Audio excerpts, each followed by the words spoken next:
Mic check, check 1, 2. Microphone check 1, 2, 1, 2.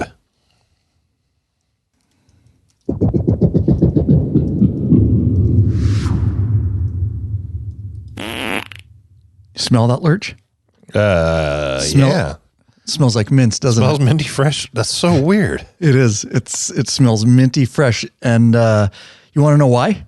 I guess. Do you want a squeaky clean butt, a fresh smelling and squeaky clean butt before riding? Well, I assume that's what everybody wants. Mm-hmm. Well, get hooked up with Dude Wipes flushable wet wipes. That's why my fart smells like mint. Oh, yeah.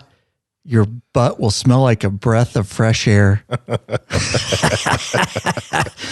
Support us. This is serious. Support us and head over to lawabidingbiker.com/fresh-butt. Again, lawabidingbiker.com/fresh-butt. B-U-T-T. No additional cost to you, but we do get a small commission if you click through and make a purchase of Dude Wipes using that link. Take you to Amazon to Dude Wipes. We appreciate your support, and we're not affiliated with the company, but we are enjoying them very much, especially the mint. Heck yeah, and I just made my own order. I've been using them here at the Lab Studio. You've made a believer out of me during our last podcast as we were talking about the Dude Wipes. I got on the old Amazon through the Lab affiliate link, of course. lawabidingbiker.com/Amazon. Mm-hmm. And I got them coming. I look forward to it. Nice. You want to ride longer, Lurch? Mm-hmm. Tired of a sore and achy ass? Always. We solved your smelly ass problem. Now you've got a sore and achy ass. Then you got to fix it with a high-quality butt buffer seat cushion. Head over to lawabidingbiker.com/store and check out our full line of butt buffer seat cushions. You want to handle this email? Yes, this email is about brake fluid flushing, and it comes from Brian McCracken. What a cool last name. Okay, Mr. McCracken. His question is, I have purchased your oil change service video, which is great. Now I'm watching your brake flush video for my 2011 Road Glide with ABS brakes. Dealer is telling me, no, that module does not get flushed. Any advice? Our response, that is surprising to us, and we copied right out of the HD service manual that I have for my 2015 Road Glide Special, and it says replace DOT .4 hydraulic fluid and flush system every 2 years. And I actually attached some screenshots from my manual just to help him out. And in response, he said, I think our local dealer says whatever they want to say to scare us into using them. Frustrating and crazy. Mm-hmm. So you can watch our video and we'll show you how to flush your own system. Yep. Go to, he's talking about the brake flush. Head over to our website and just search brake flush tutorial, or head over to the YouTube channel, Brake Flush. We will show you how to do it. And Lurch is correct. There is nothing special about ABS brakes. We've bled them many years now, and they bleed the same as a regular brake system. The only difference between ABS brakes, the big difference is speed sensors on your wheel. Now you can exercise your ABS valves, but to exercise them, we just go out on pavement and we just slam on the brakes and lock them up. Thus, there you go, exercised. If they work, they work. If they don't, then you got an issue. Exactly. Yep. People get way too concerned about that stuff. And of course, Hardy wants you to go to their shop. Of course, they have a special tool to exercise the valves and the ABS module. But like you said, you can exercise them yourself by using them. And it's fun while you're doing it. Yeah, locking up the brakes. How'd you do mine? We exercised them a lot yesterday on the Streetlight ST. Yes, you did. I heard it more than once. So here's the deal. You want to go on a trip, or you just want something from the Law Abiding Biker Store, but you're like, damn, you feel your pockets, you're digging them. All that comes out is lint on your hand, a piece of lint and a dime. You're like, damn, I need that in my life. I need that product in my life. Well, don't fear, Lurch, because you can get it right freaking now, because we have shop pay installments integrated right in the Law Abiding Biker Store. You now have the option to buy the product right freaking now, and you can pay in 4 equal payments. Best part, Lurch. What? Interest-free. Nice. It's like an interest-free loan. It's very nice of you. Mm-hmm. Thanks for everybody who's using that. We wanted to bring it to you. You asked. There it is. Oh, yeah. Once you've used Rick Rack, you'll never go back. The ultimate motorcycle luggage rack solution. Forget those messy straps and bungee cords. Go strapless with a Rick Rack quick attach luggage system and quality bag. Head over to lawabidingbiker.com/store. Get hooked up now. Hey, Bikeaholics, Zero 3D has a wide variety of innovative products for your Harley-Davidson and a brand new line for the all-new Honda Goldwing named Gold Strike. I like gold. Top quality, affordable chrome lighting and comfort products. Zero Gold Strike are the motorcycle LED lighting innovators for CAN bus plug-and-play system compatibility. Head over to lawabidingbiker.com/store. Check out our full line of Zero 3D products. Oh, I was taking us out. Tricked you, didn't I? Yeah, you did. I did. Welcome back, you freaking bikeaholics. This is the podcast for the motorcycle majority, the Big MM, also known as the 99%. large and in charge of the motorcycle scene. More than any time in history, by listening to this podcast, you're part of what we call the hashtag Biker Revolution. We do have just one question for you before we get started. What are you waiting for, bikeaholics? Mount up and let us take you on another wild-ass ride. There you go. Ryan Erlacher here, your host of the Law Abiding Biker podcast and your high-tech redneck. There you go. He is in the studio, back-to-back episodes here.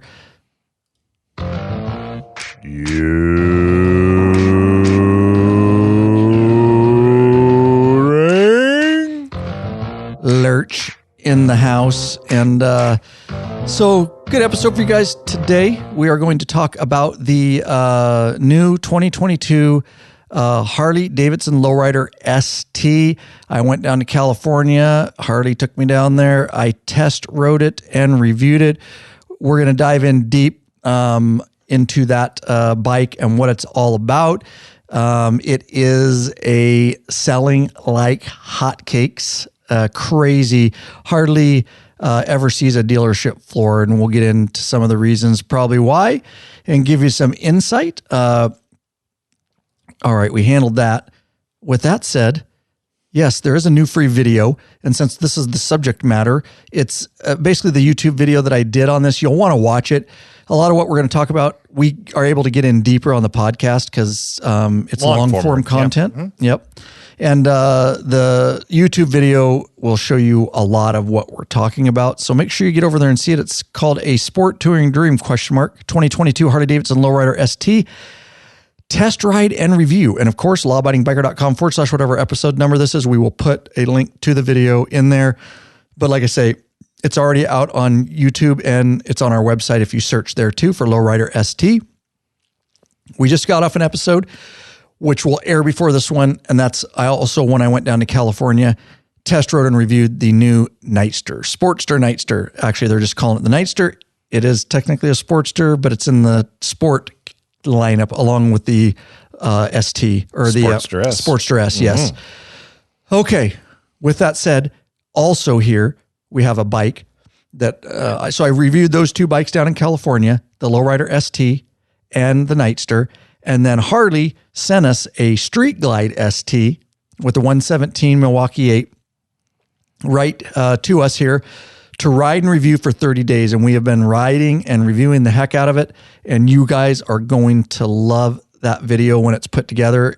At the time of this podcast, it may be out by the time this podcast airs.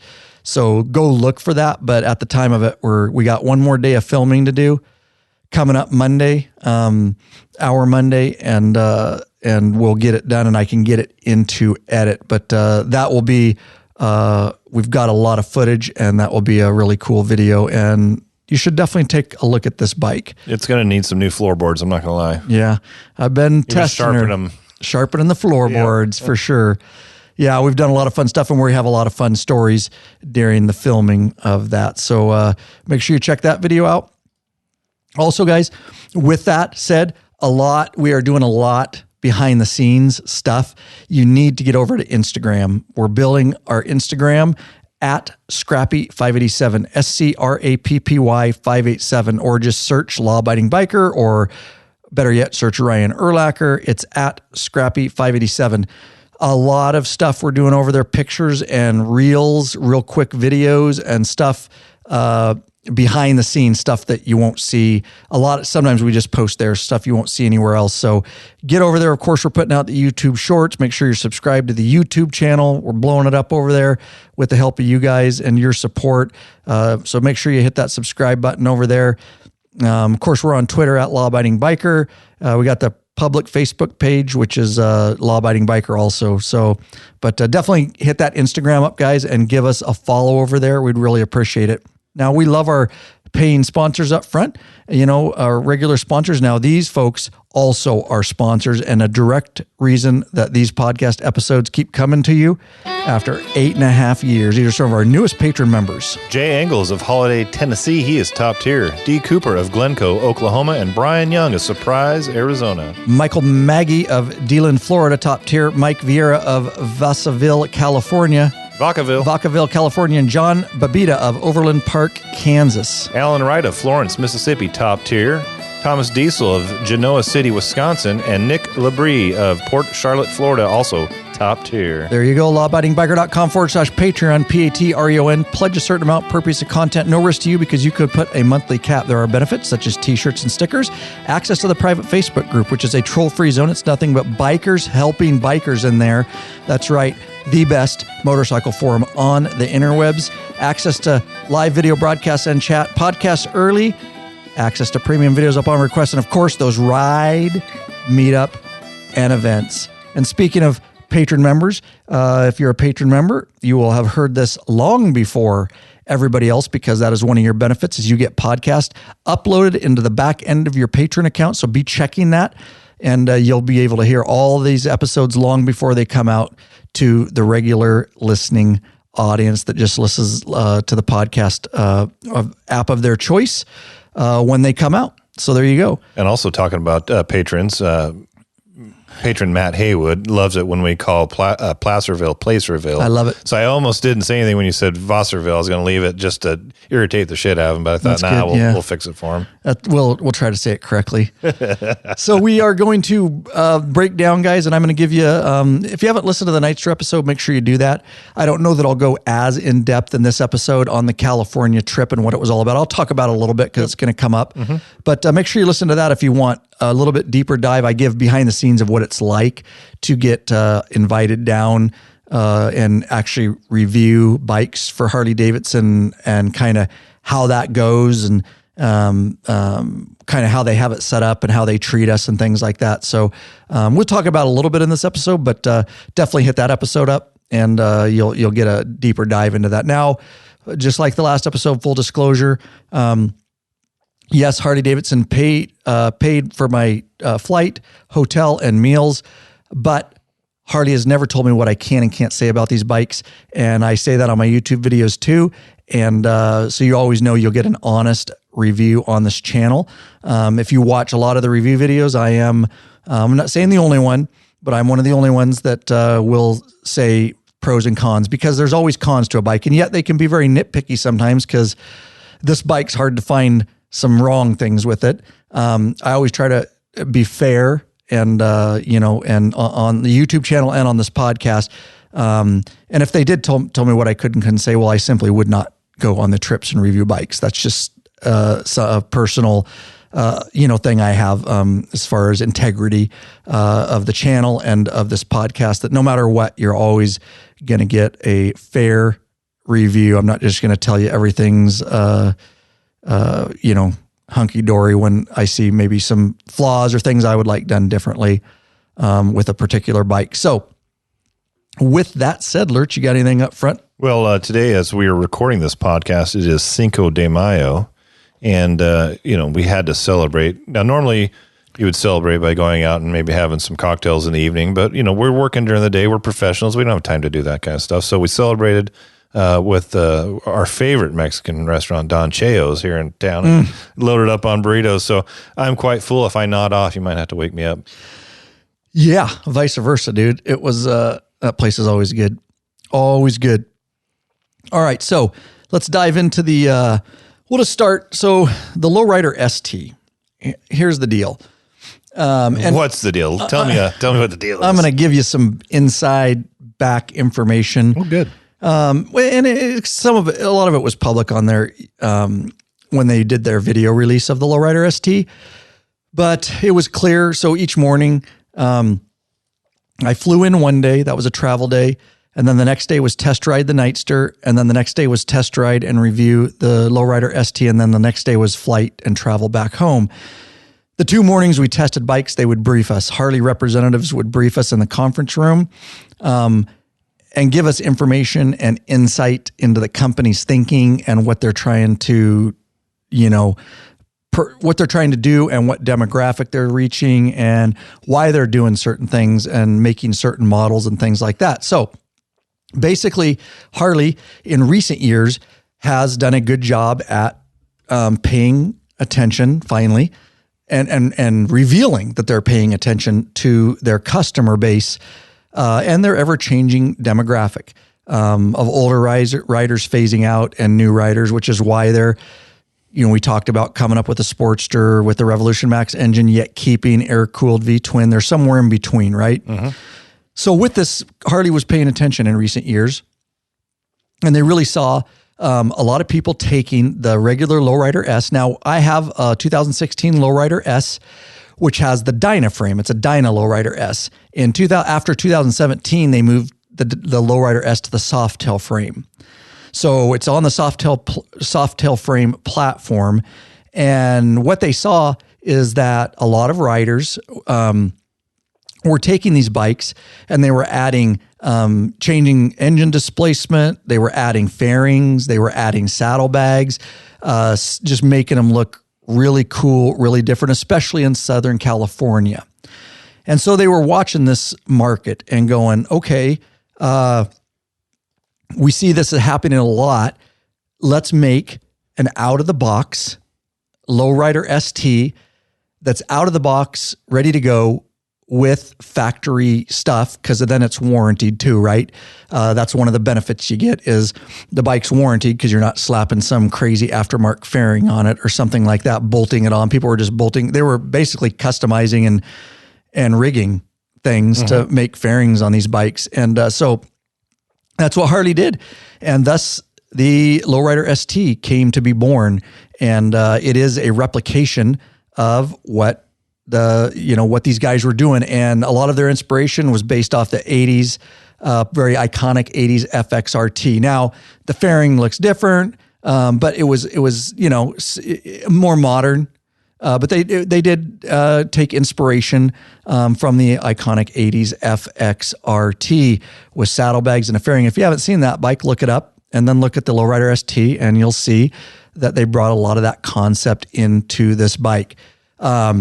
Yeah, I'm looking online right now at other companies that make FXR fairings, and there are some, quite a few out there, and they are some, big names. But the ones I'm seeing right now look like the 80s version of the FXR fairing, unlike this new one that's a little more modern in design. It's definitely inspired, like you said, but they've changed the shape up a little bit to make it much more modern.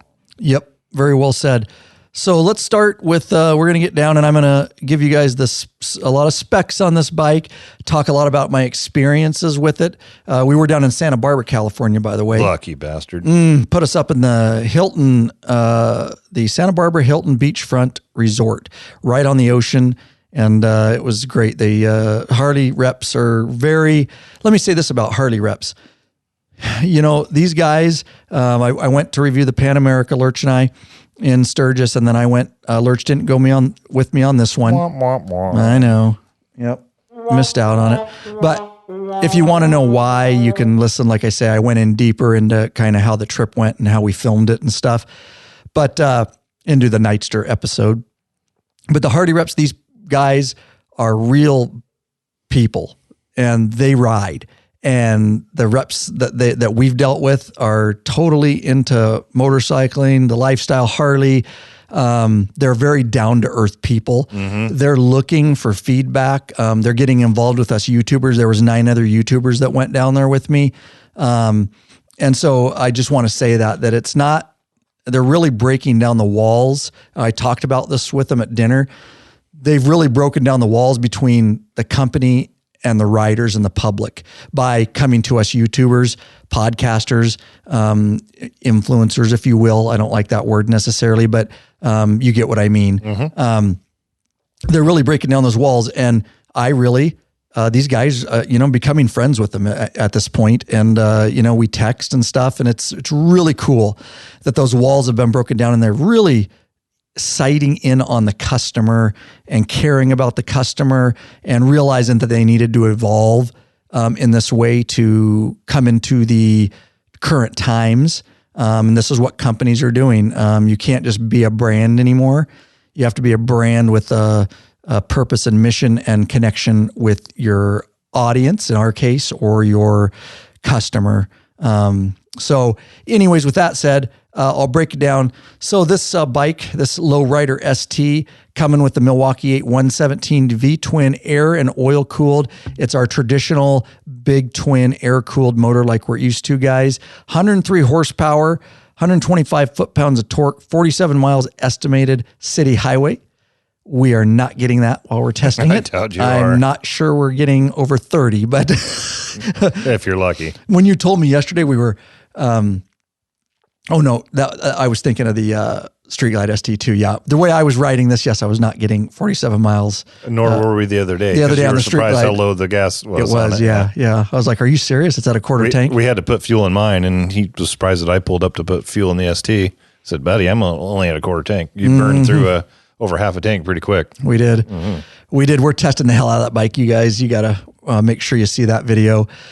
But so technically the Lowrider ST gets that. Now I did in that video, make sure you go and watch the video. Also make sure, you share that video, please guys. It really helps us out. Share that video with on your social media platforms. So, the viewership helps bump us up in the rankings. So more bikers around the world can find us and join this thing we call the Biker Revolution. We really appreciate that while you're over there watching it. Share it, thumbs up, all that good stuff. 2-into-2 offset shotgun exhaust. Now, with that said, in that video, I did ride the heck out of it. You'll see me corner carving. I was dragging pegs. I mean, I was flooring this thing. I was doing everything I could with the limited amount of time that I had with it to really put it through its paces and reveal to you guys in the video, how the bike can handle and what it's capable of and who it's for. And we'll talk a little bit about that later. So transmission coming in with the 6-speed, of course, which we would expect. Electrical. Wow, Let's talk about the electrical. I love it. Did I copy? You know what? I copied that out of. No, you just. How could I have put electrical instead of electrical twice? Easy, because I do it on Nightster all the time. I forget the T. Nicer, something like that. Nicer. So I talked about this in the Nightster video. I'll just go on it real quick, just in case you didn't listen to the Nightster. So the only thing I will say is about the clutch, and Lurch already knows my rant on the clutch. I come to you, and I didn't say this up front, but I'm full-time police motorcycle officer, motorcycle instructor, and I ride a ton of miles, both on-road and off-road adventure on my off-duty time. I have ridden police motorcycle courses extensively and on the road with cable clutches and hydraulic clutches. So I come at you with this statement with a lot of experience. And it's not, so in 20 or 21, Harley went back from hydraulic, which they really had the hydraulic system nailed down. It was working really well, but they decided to go back to cable clutches. Now I'm going to tell you why I wish all Harleys would go back to and just have hydraulic. It's a better system. Here's the reason why. Cable clutches are ever changing. They're also harder to pull and cause hand fatigue. If you've ever had a hydraulic versus a clutch, it's just way easier to pull. And cable clutches, as the plates wear, it changes. And so you always have to be in the primary adjusting the clutch plates. And then you have to adjust the cable every time you do that. And especially when you're low speed training or you're doing a lot of training, it's a constant battle. On a hydraulic clutch, I can get on any Harley hydraulic clutch bike and it is consistent. I can get on and ride that bike as well as the next bike. Cable clutches can be so different on where the gray area starts and where it ends and how far off your hands on off the hand grip it is. Hydraulic clutches, it's always the same and it stays consistent through the life of the clutch. There's no adjustments. You don't need to do that. Even better is you can take and put something on your hydraulic clutch like we just did, the AIM Light Force Clutch Slave Cylinder, and you can make that thing buttery easy to pull a hydraulic clutch. Like pull it with your buttery. Like pull it with your pinky. Now, we put those in the law-abiding biker store, and we're selling those things like crazy. And I will tell you, worth every penny. And there's a full install video, step-by-step instruction right on the store product page. It's also on YouTube. We put it on Squid's bike. Absolutely amazing. So for those reasons, guys, I wish Harley would go back to hydraulic. I think it's an all-around better system. I haven't heard a good argument yet for cable. As some guys just say, well, I just like cable better. Well, I haven't found an answer why. You can't say it's an easier pull because that's not correct. You can't say that you like adjusting your clutch all the time. And the only one argument I heard is, well, you can adjust it so that the clutch just engages right off the hand grip. You can do that with hydraulic. It's called a aftermarket lever with an adjuster. I have one on my bike. So that's the only argument I've ever heard, and it's easily negated by, there's many companies making aftermarket levers so you can adjust them, and thus there's no benefit to a cable. Anyways, it's fine if you disagree. And if you just like cable, you just like cable. I don't care personally, but if you do have a good argument, then leave us a voicemail or leave a comment on the show notes, lawabidingbiker.com/whatever episode number this is. I'm still waiting for a good argument on why cable would be better than hydraulic, because I've ridden them both extensively. So there's my little rant. Again, that's my personal opinion. It doesn't mean I'm not going to ride Harleys or buy. No, of course I can. Yesterday we're out on the motorcycle course on the Street Glide ST. I was doing cone drills and doing some real good scraping and turning and some real tight patterns. And that will be in our Street Glide ST video when it shows up, along with some other really cool stuff we did in testing that bike. But it's a cable clutch. I have no problems with it. It is what it is if they're going to have cable. But anyways, that's 2 episodes that I've talked about. You feel better? I do. I feel really good about myself. You've been to the therapist and you let it all out. And I do. Life's good. I feel like we need another smell of mint. That's right. /fresh-butt. There you go. All right. Let's get into, okay. So with that said, I want to talk about how the thing handled. Well, let's actually talk about a few more specs, and then I can talk about lean angle, and then I can talk about my experiences pushing this thing hard and putting it to the limits. Hey, Bikeaholics. Searching for new and exciting motorcycle products? Zero 3D has the products you dream about for your bike. Check out their wide variety of innovative products for Harley-Davidson and Honda Goldwing motorcycles. Zero 3D's got your back with chrome and black parts, lighting, and other comfort products. No cuttifying. Wow, awesome. I put 2 words together there. No modifying, cutting, grinding, or welding for an easy installation. You can cutify too. That equals less time installing and more time riding. Zero 3D has a design team of riders with over 40 years of experience with a passion for design and innovation. Zero and Gold Strike are the motorcycle LED lighting innovators for CAN bus plug-and-play system compatibility. They pride themselves on great customer service. Got a question? Get in touch with them via email at sales@zero3d.com or give them a call at 715-808-0027. Check out your local Harley or Honda dealership and ask for Zero or Gold Strike parts. A new leader has emerged, so check out Zero 3D's custom line of Gold Strike products for the all-new Honda Goldwings. Better yet, help support us and head on over to Law Abiding Biker Store and check out our full line of Zero 3D products. And get cutifying.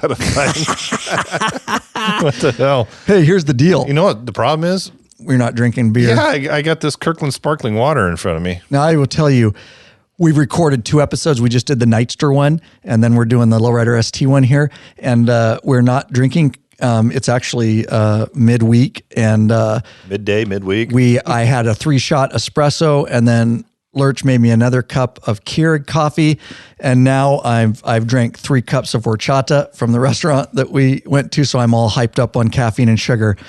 So yes, Lurch is not drinking, and he still said cutify. That's just because we're hyped up on sugary drinks and coffee, dude. Yes, sir. All right. So let's talk about the suspension a little bit, and the chassis and all that kind of stuff. And then we'll talk about electrical. Okay. All right. That's electrical for all you out there that can type. That can type. Yes. So the front coming with single cartridge 43 millimeter inverted.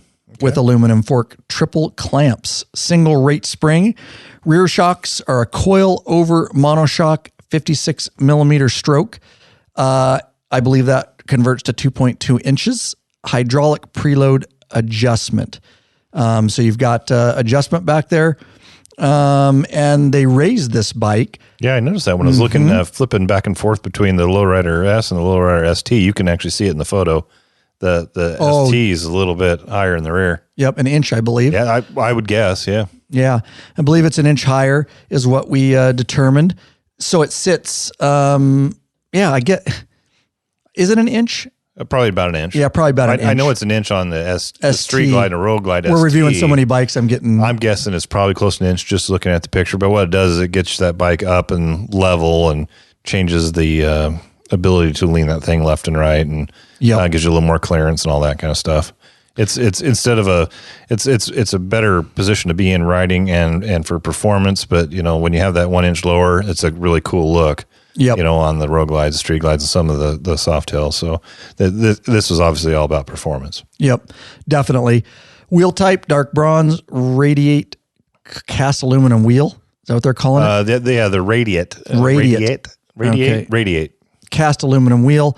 Of course, it's got that bronze color, which is indicative of the Lowrider S. They kind of stuck with that with some bronze on top of the heads, there, the valve covers, basically. I think that's where the bronze is on it. And then brakes, dual front and single rear discs, and it's got plenty of stopping power. I reefed those brakes a few times, and of course, with ABS, you get plenty of stopping power. So let's talk about before we get into anything else, let's talk about the rider triangle. Mm-hmm. Now, that's what Harley calls it. And so they really do a lot of research, R&D, and we learned a lot about it in briefing. So I'm bringing you what behind the scenes here, what we learned. And it was apparent when I wrote it that what they said was true. And so they built this fairing. If you look at it, it's got a open duct on the front, kind of like the Street Glides with that duct on the front. And then they've got two ducts on the side. And they did extensive wind tunnel testing.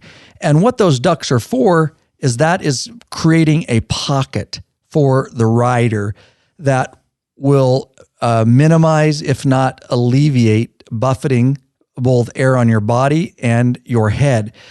Coming with a low windshield, basically a wind deflector. The ones we rode were the medium-sized windshield, and at 5'8", it was perfect for me. It popped the air over my head. I think that's what it comes with.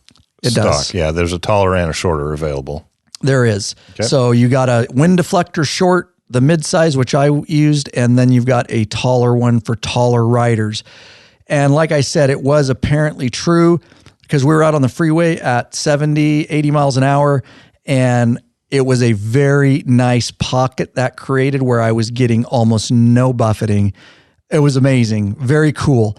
And additionally, Lurch kind of alluded to it, is the Lowrider ST, the Lowrider S, it's more cruiser. You sit back in the saddle more.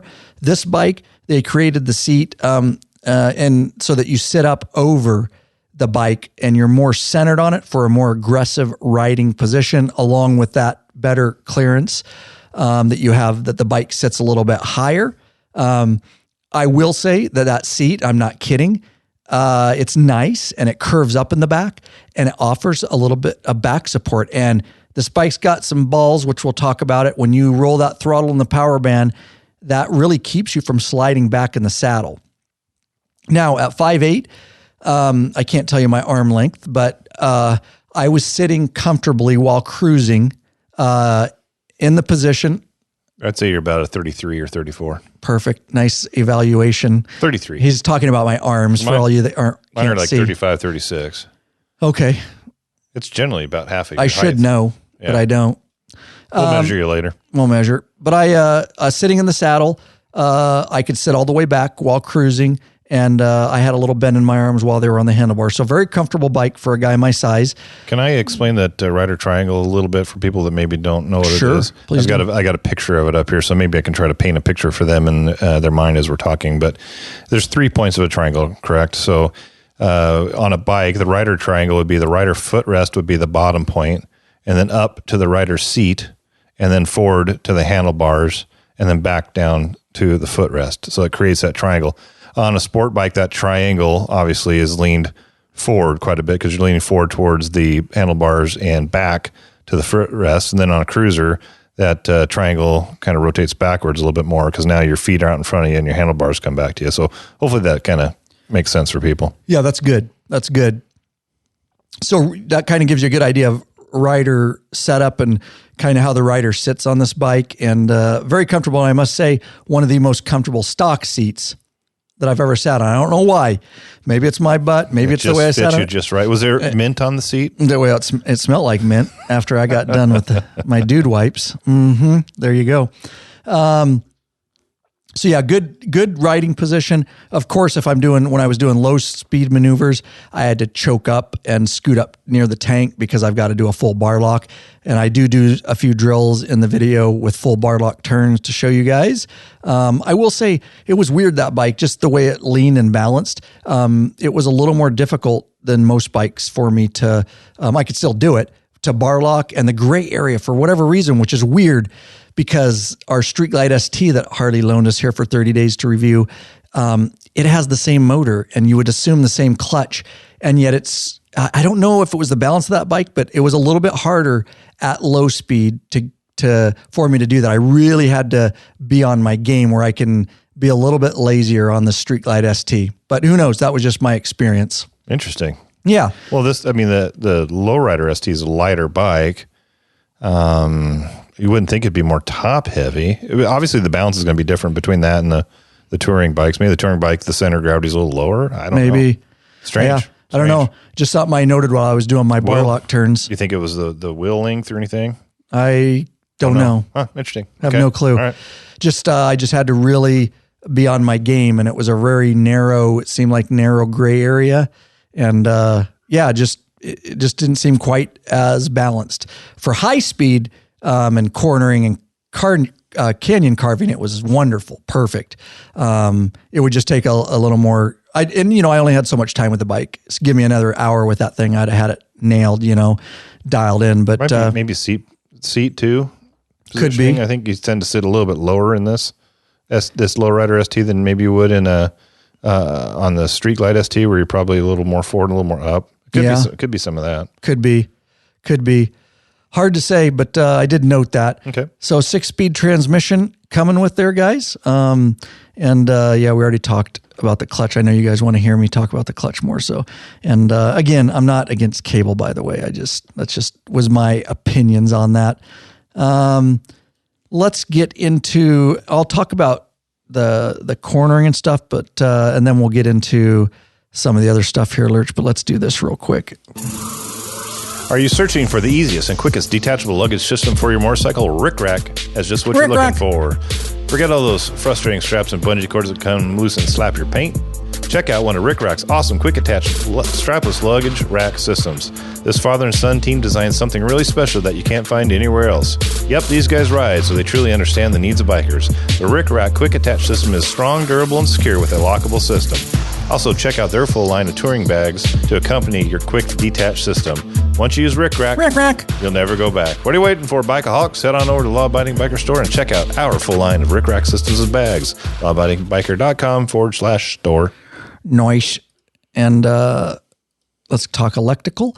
And then I'll get into some of the canyon carving and how this bike cornered and stuff. So coming with LED headlight and taillight, still has halogen, incandescent, you call them bullet turn signals. I think they're halogen. Probably halogen. Yeah.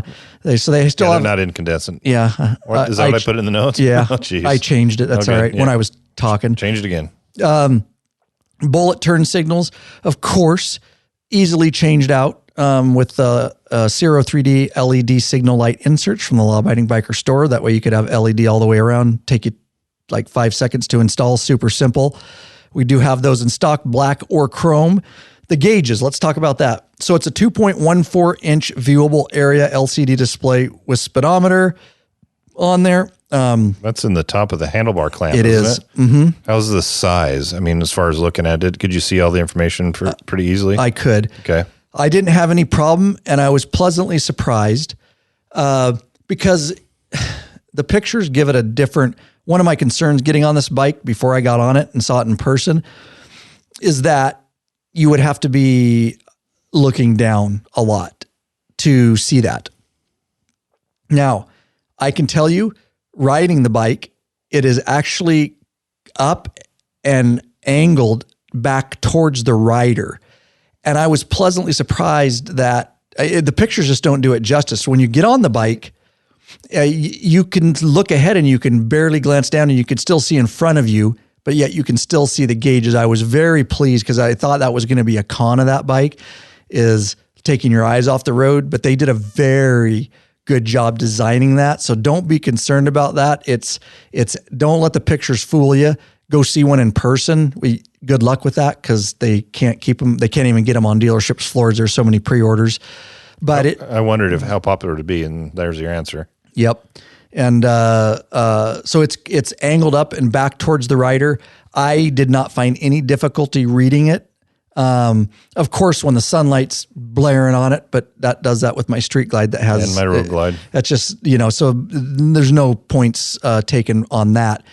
It was very legible again. So speedometer, gear odometer, you can see what gear, it has a fuel level, clock, trip, range, and I kept it on, I like the tachometer indication so that I can see my tachometer all the time.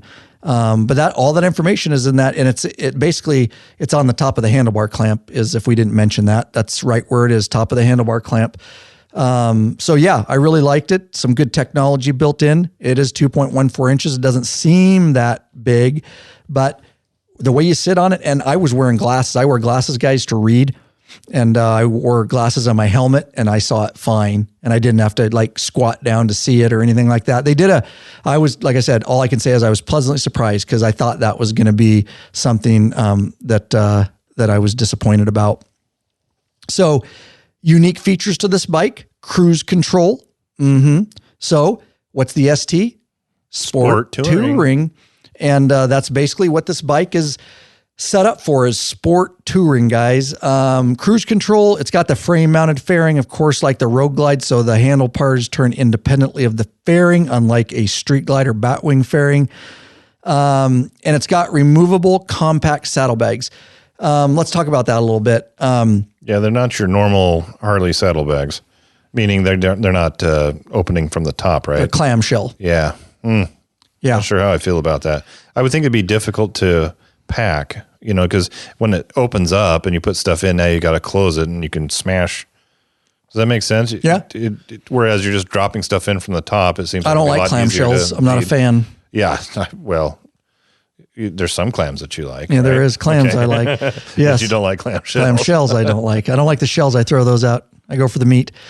I could see why they used a clamshell case in this instance because of style and how they wanted it to look. They could have made it look the same and put top loaders. Think so? Sorry. They could have designed that. They could have put a hinge and maybe have it open up. Yep.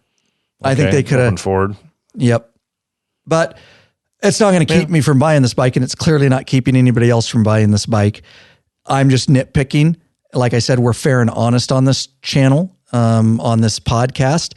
That's one of my things is I wish they would have done top loaders. They could have made it still look cool with top loaders, but you're stuck with clamshells. So that's what you get. They made them very easy to remove. What does it look like with it off? When you take it off, is there a bunch of mounting crap behind? That's why I say they have pictures on there with them off. If you go to Harley Assets, it might be hard. They do some stock photos. It's the main stock page. Anyways. Yeah, I'll look in there. It just shows, you wouldn't even know the thing had saddlebags. And they did that on purpose because they wanted it to look badass without the saddlebags and not notice that there's just a little knob and you just back it, unlock it, and they come off so quick, very quick. But they are the clamshell type, so just be aware of that. One of my other nitpicks on the bike is they put true dual exhaust, and it comes out the right side and one pipe sits over the other pipe. And for that reason, they had to make the right saddlebag shorter than the left saddlebag. Again, this is just me being nitpicky. It's not going to stop people from buying the bike, or it wouldn't stop me. But that right saddlebag, aesthetically from the back, it catches my eye all the time, and I couldn't stop when I was riding behind the other YouTubers. Just focusing in on that short bag. Yeah. It's not symmetrical. Right. I couldn't help but notice it. And I just think that they could have did 2 into 1 into 2. I think that bike would look cooler with exhaust coming out both sides. That's just me personally. Certainly something you can change. Now, me and Lurch have put our heads together, and when you do that, you get one whole brain. But I suspect that Lurch posed this question. I suspect that there's going to be a demand, either aftermarket or OEM Harley is going to make a paint match saddlebag that is the same size as the right side, so that guys can put 2 into 1 into 2 exhaust and have the same size bags so the bike looks symmetrical. Yeah, if Harley doesn't do it, I know that like Advan Black or Hogworks or somebody's going to come up with that. I agree. So I'm sure, and these things yeah, there's a picture of it without the bags. Yeah, good looking. Did you get the Harley assets? Yeah. They've got a lot of pictures. Nice. You couldn't even tell it has a saddlebag. No, not at all. That's what I mean. They did a great job. So you guys can strip this thing down if you just want to go out for the day and look badass and ride that thing without bags. And yeah, it looks good. They did a really good job designing that. So that would be one of my other nitpicks on the bike, which is, again, some people, it wouldn't probably bother at all as far as the aesthetics of that. So I think most people find it a little bit odd and off. My eyes drew to it and yours did. And we made that, we came to that independently of each other. Why don't you talk about, since you did I tested it all. You did the research on this. So talk about the inner audio fairing and what we're looking at here. And then I will talk about my actual testing of it. Okay. Well, like the touring bikes come with the stereo, right? Your Road Glide and your Street Glide and your Ultras. This is a sport touring bike. I don't know if they did it to save weight, or maybe... Or they wouldn't have made an aftermarket if they did that. Yeah, they made it right away. So they kept the price down and they're selling it to you afterwards, is my opinion. And maybe not everybody... I'm sure they did some research and found out that maybe not everybody wanted one. There's, we get a lot of comments because we do a lot of boom audio stuff and our tutorials to show you how to use it and all that kind of stuff. And we've installed many stereo systems. And so we put social media stuff out on that. And we always get the, hey, man, it's not, you're not at a concert, it's a motorcycle, you don't need a radio. No, everybody's got their feelings about whether or not you need a stereo. That's because they rode to lunch and back, not long distance. Yeah, right, hours and hours of riding down the freeway. Can save your life and keep you awake. Tunes. Yeah. It's actually kept me awake and kept me safe before. But I wonder if on a sport touring bike, this bike is geared more towards sport than touring, I would say. You think so? Yes. I disagree. I don't think we'll get into that later. Yeah. It's good. It's a good conversation to be had. Yeah. Depending on your size and all that kind of stuff. I don't know that the way it's set up right now, I don't think it's better than a Road Glide or Street Glide. That's my opinion. But being that it's a sport touring bike and they're leaning towards the sport side, in my opinion, maybe not everybody wants that or they don't want the extra weight, but as soon as the bike came out, there was already a interfering audio kit available for it from Harley. So if you do want some tunes, it looks pretty easy to install. Maybe one of these days we'll get our hands on one and install it. But basically, you replace the inner fairing, and now you've got a couple of speakers, and you've got a Bluetooth what kind of amplifier. Speakers? There you are. Size? Rockford Fosgate. You would ask me that. I got to scroll down here and look. 5 1/4 inch speakers with separate 1 inch tweeters. Yep. Exactly. And they're aimed at the rider's ears for great audio performance. Yep. Plug and play installation. It's made by Harley for Harley. Did you say the price? I haven't got to it yet. Okay, all right. You want to do it? Or you want me No, to it's do just funny that it's at the top note and you're not even on the notes. No, because you started asking me questions about all kinds of stuff. So I was scrolling down. Gotcha. Carry on. Okay. But then it's got an amplifier in it that the amplifier is Bluetooth. So there's not a separate head unit. Your phone Bluetooths to the amplifier, which then sends the sound to the speakers. And there is also an app for that. So you can get in and adjust, like the automatic speed control. You can adjust your bass and treble and all of that. Mm-hmm. It is coming in at $1,999. $19.95. So it's not a cheap unit. No, but it's not. But being made by Harley and by Rockford Fosgate, it's made to be with that bike. It's meant to be out in the elements. It's not cheap, but you're getting good quality stuff. And you had one of just two bikes. I got out there early because I knew. Oh, of course you did. I scoped it out. Did you go out there and get there early and put your name on one? Yep. Did you go lick it? I did. I licked it, sneezed on it, blew my nose on it. Yeah. And how did you find I know that it'd been paired to somebody else's phone, so you didn't have all the functions, but overall, I mean, what was your feeling about it? So I took this thing out, and the app, by the way, is called Harley-Davidson Audio. And I wasn't able to, so you got two ways. You can pair it via just Bluetooth, and the volume runs off your phone volume. And that's what I had to do, because what happens is with the app, when you set up the app and pair it for the first time, it sets a PIN code so that other people walking around can't pair with your stereo for obvious reasons. Well, whoever had the bike these are demo bikes, and whoever had it put a pin on it. They were the first ones to ride it, and Harley didn't know what the pins were on the bikes. So like Lurch says, I wasn't able to test the app and stuff. I wasn't able to change treble volume. So it was set at probably regular settings when it's just paired via Bluetooth. I rode at 70, 80 miles an hour. I'm not kidding you. I didn't think that it would be as good as it was. YouTubers behind me and in front of me said, I put it on a high volume all the way up, no distortion, crystal clear, loud. They said they could hear my music and what song I was playing. And I had a full face helmet with shield, and I could hear it at 70, 80 going down the freeway. I was blown away. I did not think that system, they dialed it in. And again, I don't know if that's that pocket they created too for the rider. Well, that helps. That definitely helps blow the sound away. I can tell you, when I bought my Road Glide, it came with the stock windshield on it, which is low to begin with, but it's definitely low for a tall guy like me. And I couldn't even hardly hear my stereo. And this is before I put the boom stage 2 in it. This is a stock stereo. As soon as I put a taller windshield on it and got that better, curtain of protection around me, all of a sudden I could hear that easily. So yeah, that's a big part of it. But also, now that Harley's partnering with Rockford Fosgate makes good stuff. And so, like this brand new 2022 Street Glide ST we got out here, that stock stereo is pretty loud with no amp. Sounds good with no amp, just right out of the box. So part of it is the design of the fairing, absolutely. But second, I think, is the quality audio that you get with Rockford Fosgate. Yep. And I can't wait to see what aftermarket companies, definitely as much as this bike is selling like crazy, guarantee aftermarket companies are going to make an inner dash kit that's exactly the same, but with their branded unit. I did get some information that there is apparently you can go directly to Rockford Fosgate and get a switch for your handlebars so you could skip songs and volume up and down. But I wouldn't even get that.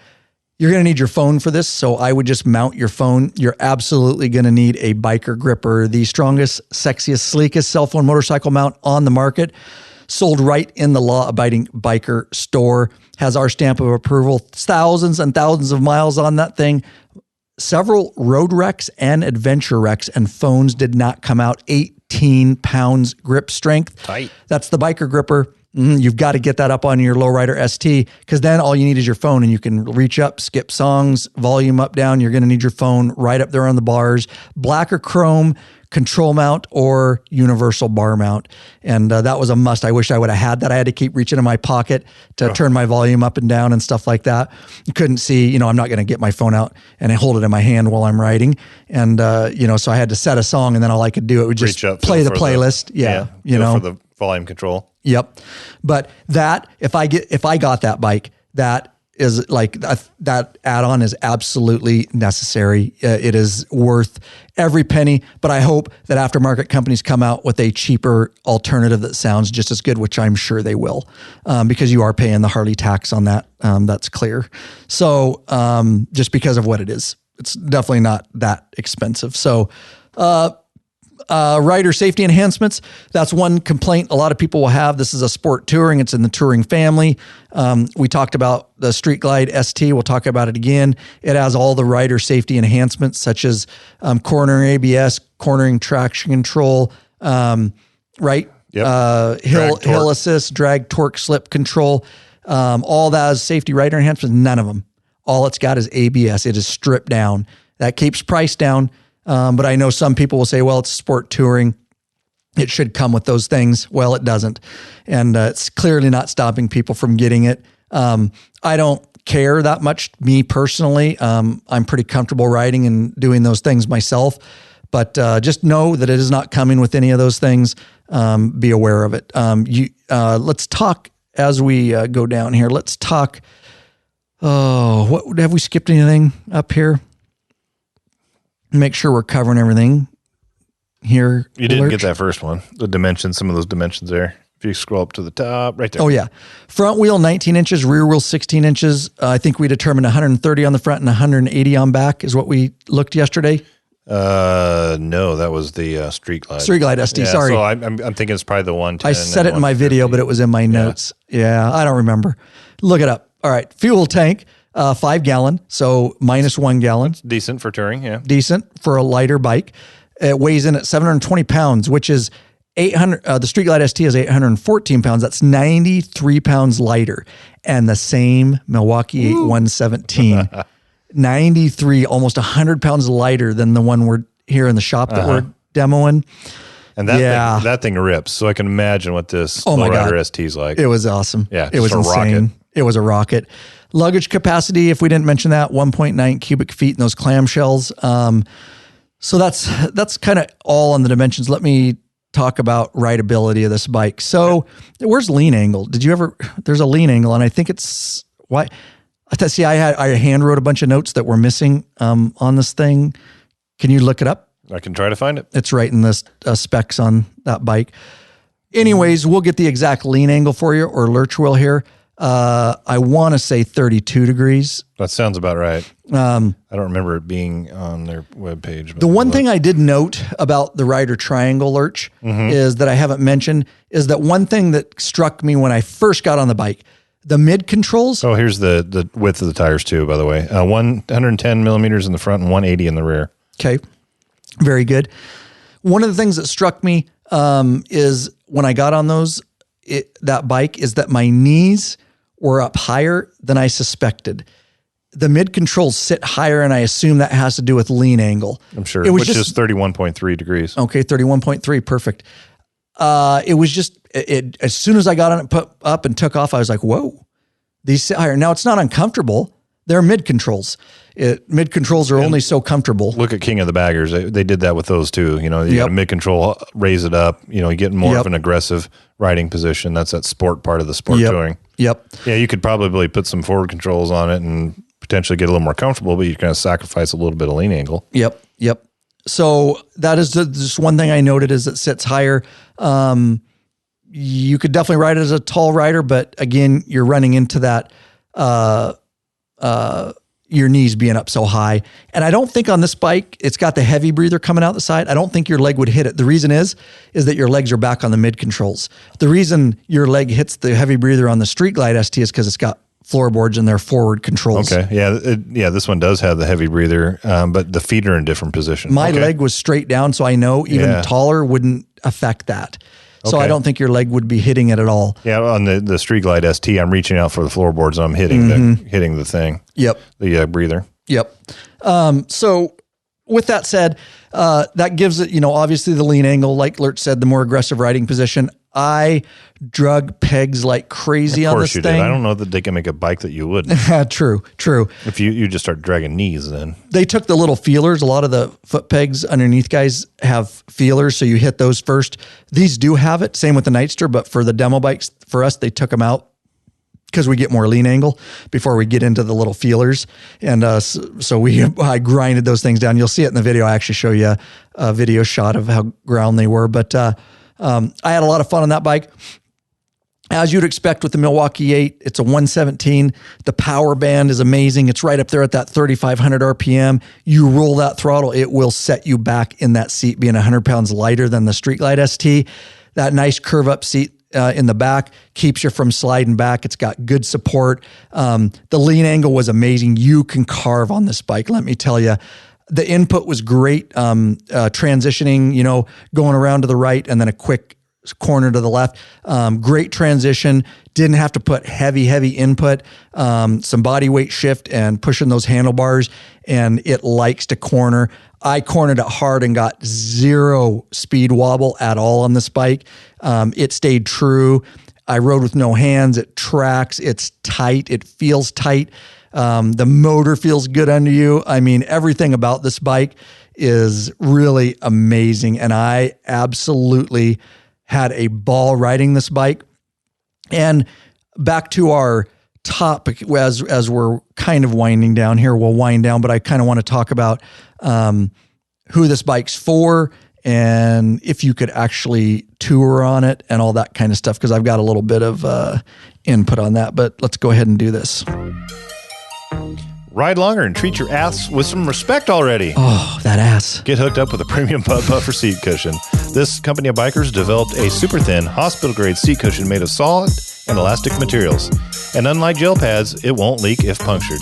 The butt buffer is designed not to slide around your seat, fits all motorcycles, installs in seconds, easily cleans, and helps dampen vibration. With plenty of models to choose from, they assure you'll have a comfortable ass when riding. Head on over to Law Abiding Biker Store and check out our lineup of butt buffer seat cushions. Oh, treat that ass with respect. All right. So this bike, I do like to have a comparison, and then we'll wrap it up. Was it easy to find one? What, easy to find? A comparison? No, it's not. I don't know anything really right now on the market out there that looks like this out of the box. Yep. It's true. And I say that on my video. I do like to have somewhat of a comparison just for discussion's sake, because people will always try to compare it, especially to Indian. We support all bikes here, all makes, models. We ride with people with Indians. I've ridden Indians. I've reviewed an Indian. We've got KLRs. We got Kawasaki's. KLRs. We got, whatever. I've ridden BMWs. But we support all bikers here. It doesn't matter as long as your knees are in the breeze. But in this case, this bike's so unique that nobody's really touching it on the market. But the closest we can get, for argument's sake, is the Indian Chief Dark Horse, coming in at $17,500. What's this one coming in at? This one's at $21,750. Mm-hmm. So the Indian Chief Dark Horse, 116 cubic inch, the Harley, and it's got the Thunderstroke, the Harley, the 117 Milwaukee 8. Indian, 120 foot-pounds of torque, Lowrider ST, 125 foot-pounds of torque. 79 horsepower for the Indian, 103 for the Harley. Add a windshield. To make it somewhat comparable, the Chief Dark Horse, you're going to have to add a windshield at least for some protection at $743. You're going to have to add saddlebags for $1,280. That's $223 in parts. Totaling for that bike then would be $19,523. Again, the Harley at $21,750. That's a difference of $2,227, but you're not getting a fairing at all, and you're getting less of a motor. So there you go. That's the closest comparison we could make on that. Now, this bike, a lot of people are going to ask there is a slew, and Lurch spoke of it a moment ago. There's a slew of OEM add-on parts for this bike already. Yes, I confirmed, and somebody put on my video, you're the only guy that actually did research, and you're the only guy that actually confirmed that you can get forward controls. That's right, because I do my research and I do my videos very thorough, and I appreciate comments like that on the YouTube channel. I did confirm with Harley Reps, they do make a forward control kit for it. So if you're taller, and here's what I say about this bike. They've got a slew of aftermarket parts. It's set up for solo seat, solo rider. They make passenger foot pegs and a pillion. They have luggage rack for it, so you could use your Rick rack. They have your Rick rack systems, all the detachable luggage racks, everything. I am not kidding, Lurch. Here's what I say. If you're this is a $21,750 bike. If you get into a street glide or road glide, you're up over 30. Okay. I mean, generally speaking, right around 30, depending on warranties and all that kind of stuff. Now, if you're in the market and you want a tour, dude, this is your bike. This is your entry level touring bike. As far as I'm concerned, you could absolutely, no doubt about it. And I could ride this thing cross country with exceptions. I would definitely put forward controls on it because that's a must. I also, one of my put downs of this bike is that this is a fairing bike, and it should have came out of the factory with engine guards, and it does not. They do have engine guards aftermarket for it. Yeah, I'm looking at the page right now with them. They've got the flat out bar, which is a straight bar that goes across. Kind of looks like something you see on stunt bikes and whatnot. Then they've got the mustache engine guard, and then they have the classic engine guard. So there are options $250 to about $300. Yep. Thank you for that research. And I would put the regular crash guards on there. Engine guards is what we're supposed to call them. And so you could put highway pegs. But aside from that, Lurch, dude, put a better seat on it. I'm not kidding, dude. This would be as comfortable to ride, in my opinion, for me, for a guy my size. Yeah, I wonder, a guy my size. If I customize it enough to make it comfortable. I wouldn't have a boombox system. Yeah.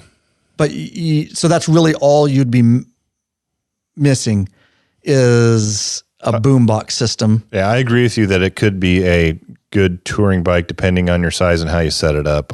For me, personally, I wouldn't At choose what height? it 6'4". Yep. I wouldn't choose it over a. But what if you only had 21,000 and you wanted to tour across country? I don't know, bud. I have more than 21,000, so it's hard for me to say. Yeah, I don't know. But that's what I'm saying. We're bringing this into the market that it's for. Right. If you were a young guy and you're like, dude, I want to ride to Sturgis, but dude, sure, 21 is my budget. You know, if I put myself in those shoes and think about back when I had my Y Glide, which going 3-4 hours down the road was quite a feat, because it just wasn't set up. Maybe I could see myself starting with one of these. It's that or not touring. Yeah, true. So that's just kind of where I put this bike. It could get you in the touring game, so to speak. Sure.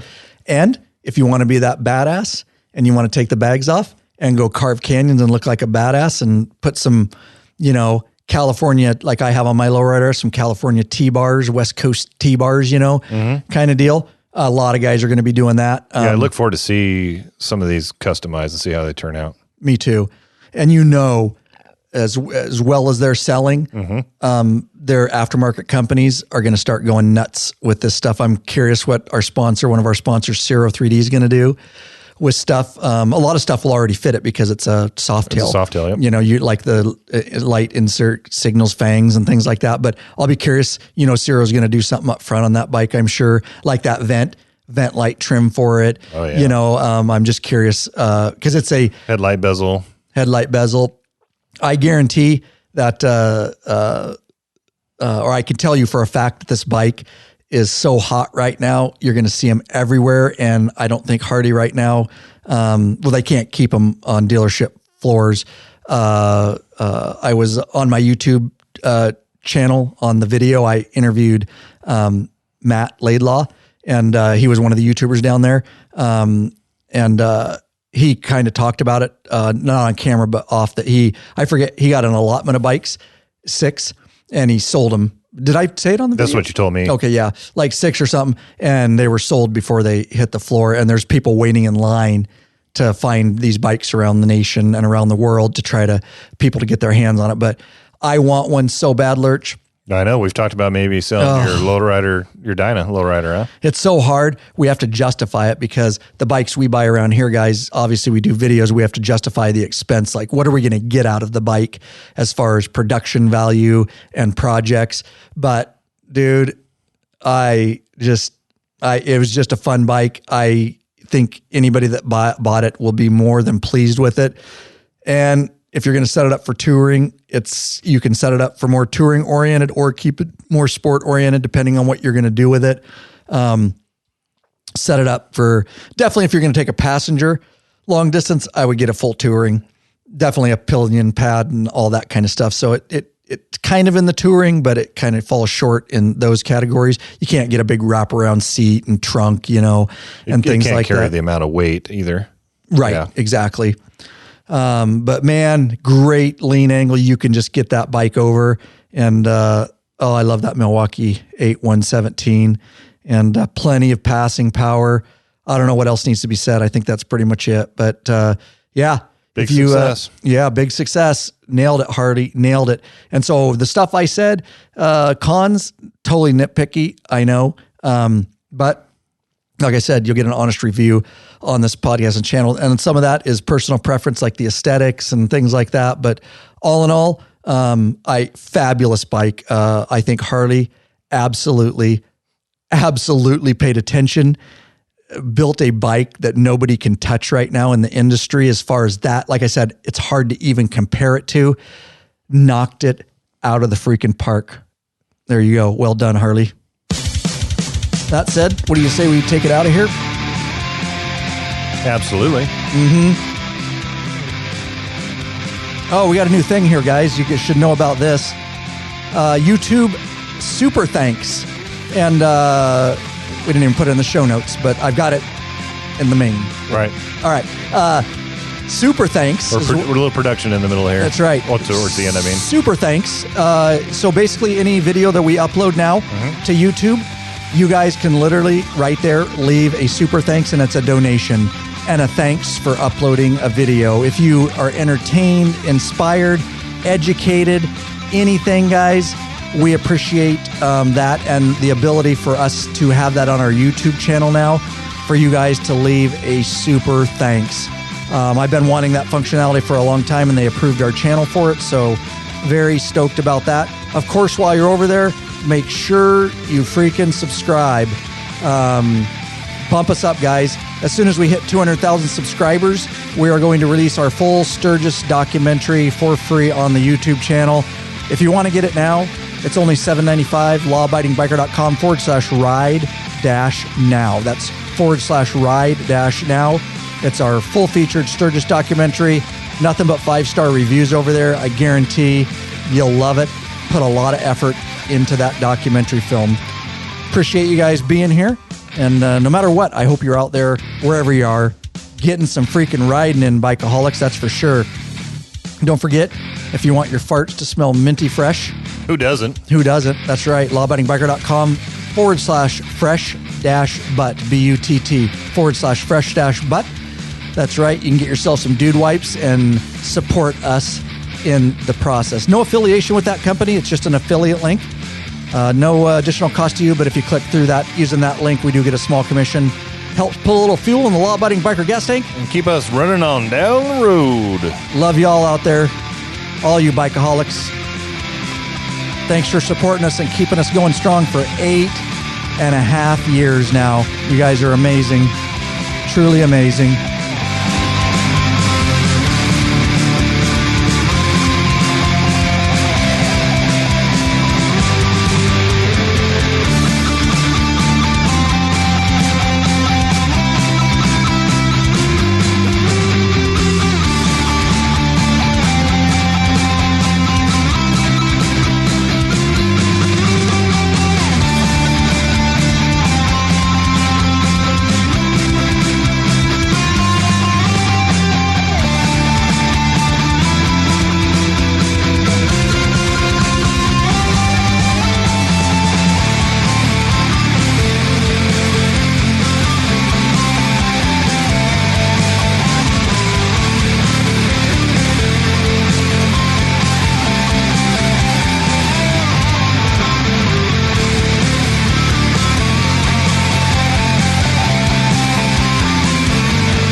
/fresh-butt. But BUTT. We're out.